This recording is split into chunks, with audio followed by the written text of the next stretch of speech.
Обилните врнежи изминатото деноноќе создадоа проблеми меѓу струмичани.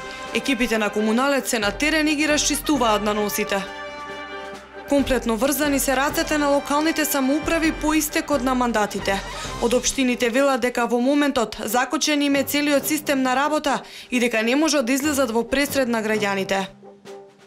На третиот ден од чествувањето на заштитникот на градот Гевгелија се промовираше монографијата Гевгелија 130 години град. Заврши тридневната свечена и културно-уметничка програма по повод Спасовден во градот.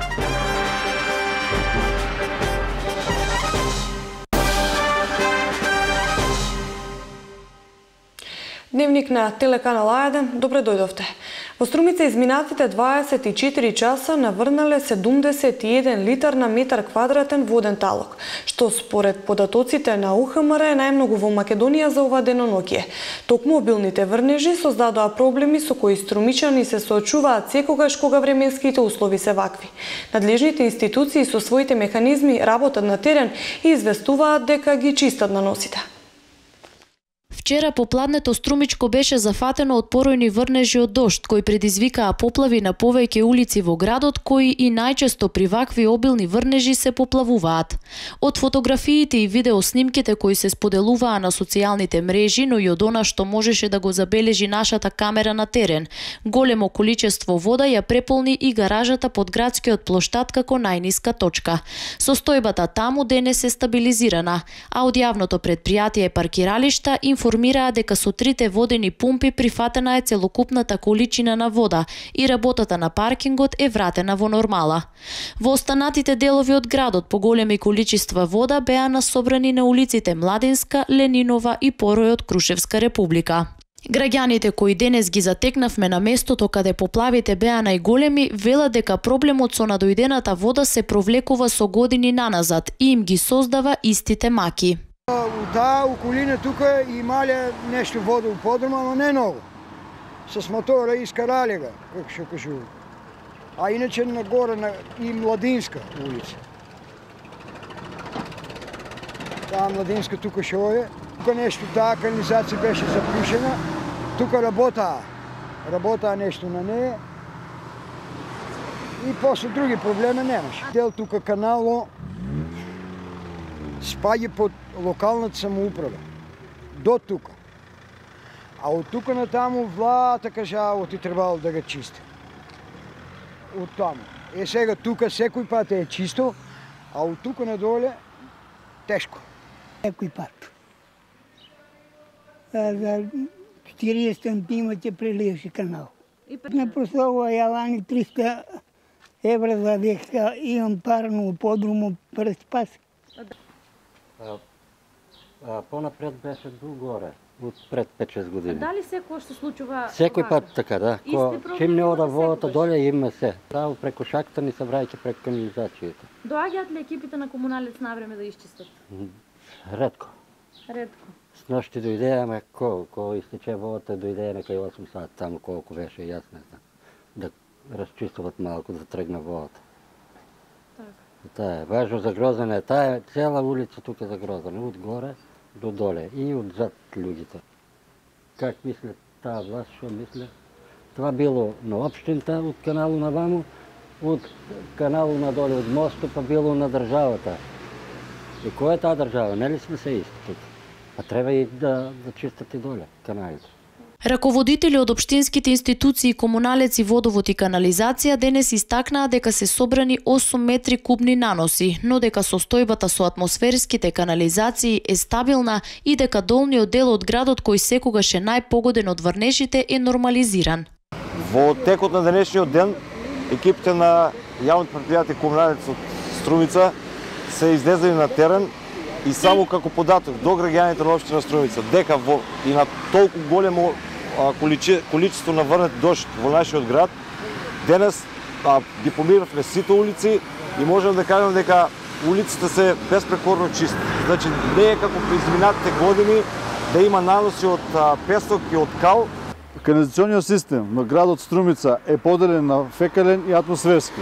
Во таков случај, при такви огромни врнежи, станува збор и за мешање на фекалната и атмосферските води, Овие обилни врнежи предизвикаа навистина проблеми во долниот дел од градот, но брзо време по престанувањето на дождот водата се повлече од долниот дел од градот, што тоа ни дава сигурност дека канализациониот систем е во функција во целост. Според управата за хидрометеоролошки работи, најмногу дожд ова деноноќие наврнало токму во Струмица, односно 71 литар на метар квадратен.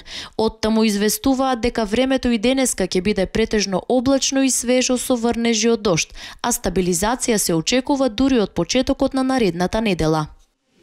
А за тоа дали ќе имаме нови врнежи од дожд, дознаваме од деталниот извештај на УХМР во приложение. До крајот на денешниот ден во југоисточниот дел од земјата ќе се задржи претежно облачно со повремени врнежи од дожд, кои што меѓутоа ќе бидат веќе со послаб интензитет. Меѓутоа се очекува повремено тие да се задржат и во вечерните часови, а престанок на врнежите се очекува дури во втората половина од ноќта. Меѓутоа, врнежите веќе не се очекува да бидат интензивни и нема да наврнат поголеми количини на воден талок. Во текот на утрешниот ден ќе биде променливо облачно во пладневните и попладневните часови со локален краткотраен дожд кој што повремено ќе има и поуран карактер и може да биде проследен и со ретки грмежи, меѓутоа повторно поголема количина на воден талок не се очекува. Температурата ќе биде во благо покачување и утре се очекува таа да биде околу 21 степен. И во недела времето ќе биде променливо облачно со сончеви периоди и повторно во попладневните часови ќе има појава на краткотраен дожд со грмежи. Во останатите денови не се очекуваат поголеми количини на воден талок, меѓутоа врнежите ќе бидат присутни се до недела. Стабилизирање на времето со поголемо покачување на температурата се очекува од понеделник.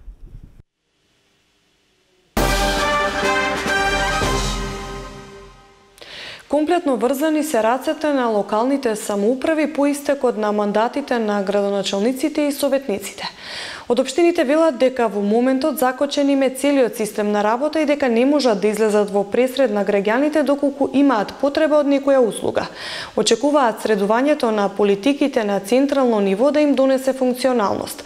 За тоа како во моментов работат општините разговаравме со градоначалникот на општина Босилово Љупчо Кулев. Ние во моментов имаме тотално ограничување, не можеме да испорачаме никакви услуги на граѓаните, она што значи работење на самата општинска администрација, комуналните предпријатија функционираат, образованието функционира, меѓутоа роковите минат.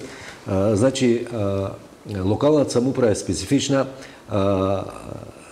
градоначалникот како овластен застапник е подписник на сите документи во општина. Тој може, тоа случува по големите општини, својата надлежност да ја пренесе на дел од службениците во администрацијата. Во поголемите општини тоа се обично раководители на сектори, да кажеме, подпишуваат градежни дозволи, подпишуваат елаборати за животна средина, уверенија за платени данъци. Меѓутоа, со престанокот на мандатот на градоначалникот, престануваат и овластувањата кои тој ги дал на поотделни службеници од општинската администрација.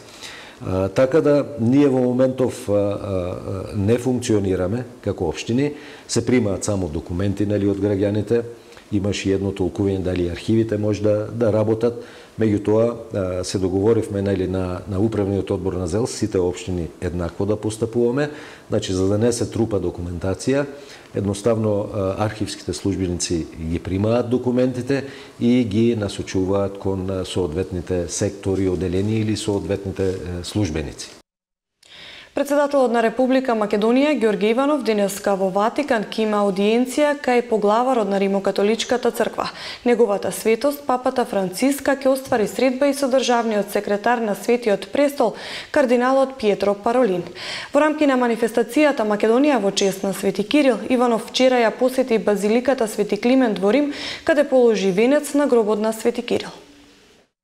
Павле е толку значаен за нас, бидејќи во делата апостолски, точката 16.9 е она по која не знаат како македонци, затоа што тогаш видението му се јавува на Павле додека е во Троја, а тоа е македонец и му вели дојди во Македонија, помогни ни. Неколку фактори влијаат на каматните стапки, основната каматна стапка на Народната банка. Движењето на каматните стапки во еврозоната, конкуренцијата на домашниот пазар, ефикасноста на банките, како да ја управуваат со нивните трошоци, вели гувернерот на Народната банка на Република Македонија Димитар Боков во интервју за телевизија Нова. Кога говориме за каматните стапки, неколку фактори влијаат на нив и треба да видиме како ќе се одвиваат, како ќе се развиваат тие фактори во наредниот период. Значи, еден фактор е основната каматна стапка на Народната банка. Друг фактор е како ќе се движат каматните стапки во еврозоната, за која што сме ние врзани и многу е значајно да се зачува тој паритет помеѓу нашата каматна стапка и каматната стапка на Европската централна банка. Трет фактор се, да речем, конкуренцијата на домашниот пазар. Четврти, ефикасноста на банките, како тие управуваат со нивните трошоци. Имајќи го сето тоа предвид, ние последниот период имавме надолен тренд и намалување на каматните стапки. Меѓутоа треба да бидеме реални дека при крај сме на тој период на релаксирана монетарна политика генерално во светот. Американскиот ФЕД веќе започна со зголемување на каматните стапки. Кај Европската централна банка тоа се очекува некаде во втората половина на наредната година. Иако очекувањата беа дека мандатарот Зоран Заев денеска ќе ја достави предлог владината програма до собранието, тоа најверојатно ќе се случи после партискиот конгрес закажан за утре. За доцна попладнето се закажани преговарачки средби, една од нив и со партијата Беса. Составот на новата влада ќе биде познат откако движењето Беса ќе донесе одлука дали ќе партиципира или само ќе ја подржи однадвор новата извршна власт. А тоа зависи од одговорот на СДСМ, дали ќе ги прифатат нивните барања. Во власта да нема луѓе за кои СЈО води постапки, рокови за донесување некои закони, како на пример законот за јазиците, редефинирање на државата, нова територијална поделба. Од партијата на мандатарот Заев пред 2 дена побарале на писмено да им бидат доставени барањата заради внатрепартиска анализа, но одговорот Бихачка се уште нема. Денеска ВМРО ДПМН ја соопштуваа дека додека тие работат за подобра иднина на сите, партнерите на Заев се пазарат колкав дел од тиранската платформа да се реализира, а колкав да остане во следната фаза. Деловнички дебатата за владата во собранието трае најмногу 2 дена, а гласањето трае до полноќ.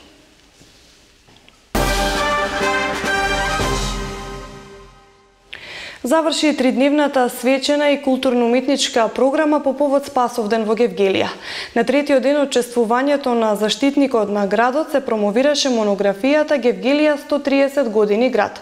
Беше организирана изложба на стари фотографии, а своји настапи има и градскиот хор Гортинија и распеани гевгеличани. Со промоцијата на монографијата Гевгелија 130 години град и со изложбата на стари фотографии, синоќ ја заврши одбележувањето на Спасовден на заштитникот на градот. На третиот и последен ден преку монографијата на 180 страници со слика и зборови е прикажан развојот на градот Гевгелија од самото формирање како градска населба па до ден денешен. На денот кога го славиме заштитникот на Гевгелија Спасовден, ја одбележуваме и 130 годишнината од прогласувањето на Гевгелија како град. 130 години од постоењето на еден град и јубилеј кој заслужува нашата почит. Затоа дозволите ми да ви го честитам Спасовден со поздравот Христос се вознесе, навистина се вознесе. Спасовден, кој во изминатите 100 години бил славен меѓу гевгеличани, а од 2010 година и официјално беше прогласен за заштитник на Гевгелија, град со богата историја и традиција. Истовремено сакам да упатам честитки по повод 130 годишнината од постоењето на нашиот град. На промоцијата и претходеше изложба на стари фотографии од Гевгелија, а освен градоначалникот на општина Гевгелија Иван Франков, свое обраќање имаше академик Ѓорги Старделов, кој во својот говор истакна дека со монографијата градот со неговата материјална и духовита култура влегува во вечноста. Гевгелија влезе во една книга и на тој начин си обезбеди оно што можеме да го наречеме вечност. Ова книга,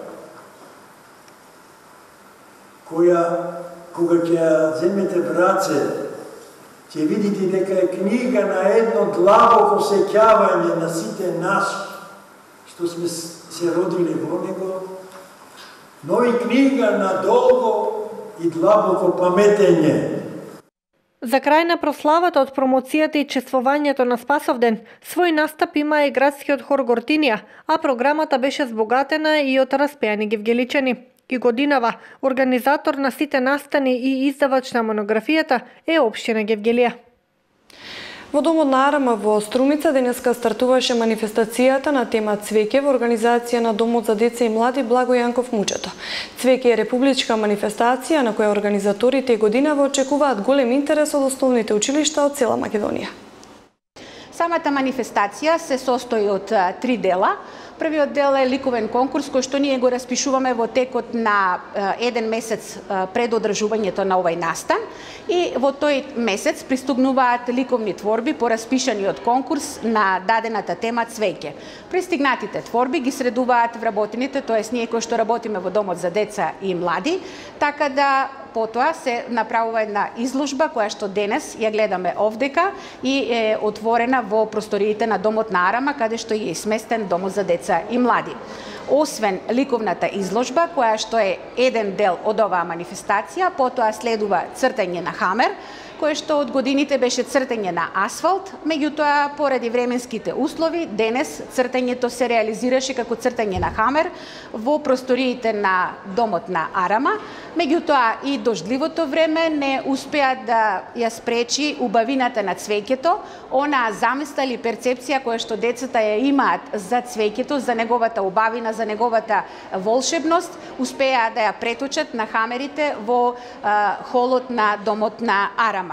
Меѓутоа, тоа е вториот дел, а додека третиот дел кој што ќе се одвива во моментот додека ја даваме оваа изјава, тоа е аранжирање на свежо цвеќе. Така да децата имаат можност, освен својата перцепција да ја представат на хартија, тоа да го направат и со живо цвеќе и да ја покажат својата креативност. Хуманитарна акција во Радовиш. Радовишенец донираше спортска опрема за дневниот центар за лица со интелектуална попреченост Порака. Денес сте присутни на една прекрасна донација од страна на нашиот сограѓанин Лупчо Стојанов, со нас и неговите родители, кои што ни донираат една спортска опрема. Како резултат на завршниот дел од веќе реализираниот проект специјална кошаркарска школа за лицата со попреченост, кој што беше реализиран минатата година.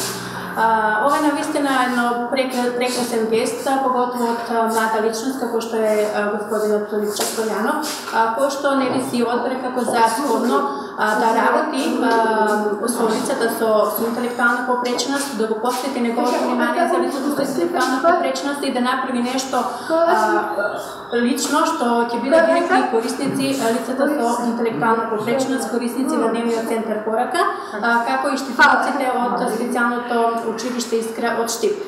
Ова е навистина прекрасно, можеме да кажеме, бидејќи ретко се случува нешто да се направи по собствена иницијатива. Ако ние како невладина организација или како дневен центар не инициираме дека имаме од нешто на потреба, например да се задоволат континуираното функционирање на дневниот центар. Спортската опрема и така ако ќе ни биде потребна, во споведување на спортските активности, кои што се секако дел од програмата за работа во дневниот центар Порака, а секако и се добронамерни сега добродојдени на престојните спортски активности кои што ќе ни содржат во јуни во комплексот Маврово. Ова ќе биде секако и едно позитивно искуство за самите корисници на дневниот центар, бидејќи со спортската опрема која што е донирана и спортските реквизити кои што веќе ги имаме во дневниот центар Порака, ќе допринесеме кон подобрување на психофизичката состојба на корисниците и развивање на нивниот спортски дух и култура. Специјална кошаркарска школа за деца со посебни потреби заврши на крајот на минатата година. Проектот е реализиран со учество на дневните центри Порака, Радовиш, Куманово и Скопје и Средно книжно училиште Искра од Штип. Така да после завршувањето на проектот целокупната опрема и плюс уште опрема која што се користеше и тоа е ексклузивно нова опрема се донира во дневниците порака со единствена цел да се унапредат, значи не само соработката, едноставно и децата да можат да ги уживаат бенефитите од оваа оперка.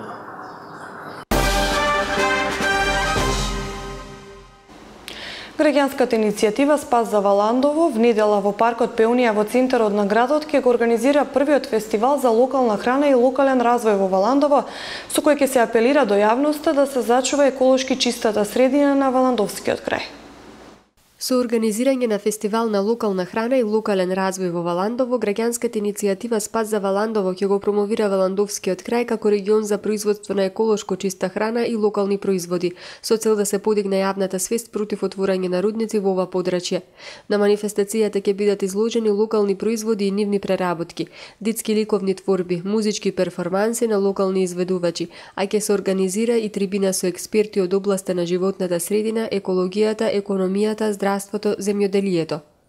Многу сме среќни од Спас за Валандово што имаме можност да организираме нешто вакво, каде ќе има производители, сите локални производители, односно ќе бидат присутни со своите производи и ќе имаат можност граѓаните кои ќе го посетат настанот да пробаат и да видат што уствари нудиме ние сите.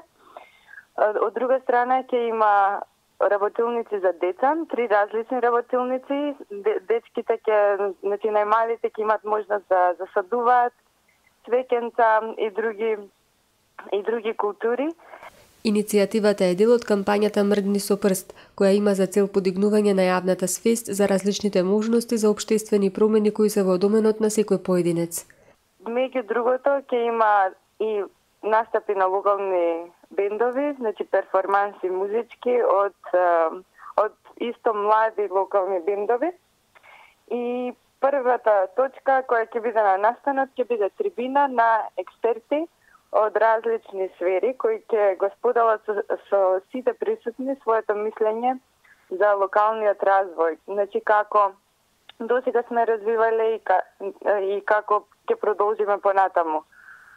Сите активности ќе се одвиваат во паркот Пеунија во центарот на градот со почеток од 12 часот. Од иницијативата Спас за Валандово велат дека во текот на оваа недела собрале доста потписи и дека се блиску до бројката од 2000 потписи колку што се потребни за да се побара распишување на референдум по прашањето за отворање рудници во општината. Местото каде се прибираат потписите, односно канцеларијата на Државната изборна комисија, ќе биде отворена и утре, како што информираат од иницијативата, за да може да се дособерат потребните потписи.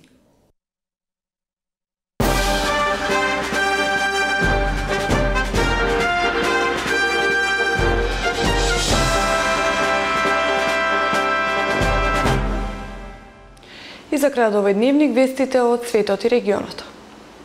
Лидерите на НАТО на состанокот во Брисел реши алијансата да се вклучи во западната воена коалиција која се бори против екстремистите на исламската држава во Ирак и Сирија.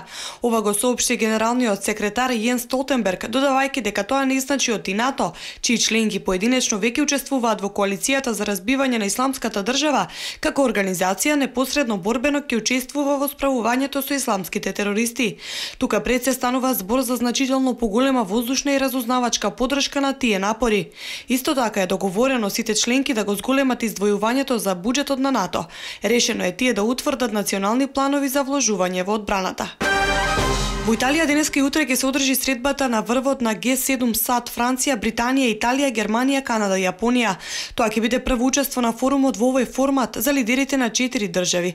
Американскиот председател Доналд Трамп, председателот на Франција Емануел Макрон, британскиот премиер Тереза Меј и премиерот на Италија Паоло Джентилиони. На средбата се поканети представници на земји од Европската унија и Меѓународниот монетарен фонд. Бомба експлодира во автомобилот на поранешниот грчки премиер и гувернер на Централната банка Лукас Пападемос, при што се повредени тој и неговиот возач, соопшти грчката полиција. Двајцата биле веднаш пренесени во болница. Според интернет изданието на весникот Катимерини, Пападемос настрадал откако отворил писмо бомба во својот автомобил, при што се здобил со повреди на рацете и нозете. Инцидентот се случил додека возилото било во движење во близина на центарот на Атина. Турските сили за безбедност убија 29 борци на Курдската работничка партија во операција во планинскиот дел на источните окрузи Агра и Ван, соопштија локалните власти. Турската армија соопшти вчера дека во операцијата која почнала во планината Тен Дјорек, покрај границата на двата округа, биле убиени тројца војници и еден селски чувар. Примирието меѓу Турција и Курдската работничка партија е прекршено од јули 2015 година. Од тогаш југоисточниот дел на земјата е сцена на едни од најжестоките судири од 1984 година. Ви благодарам на вниманието. Живеете во остатокот од оваа работна недела. Пријатно.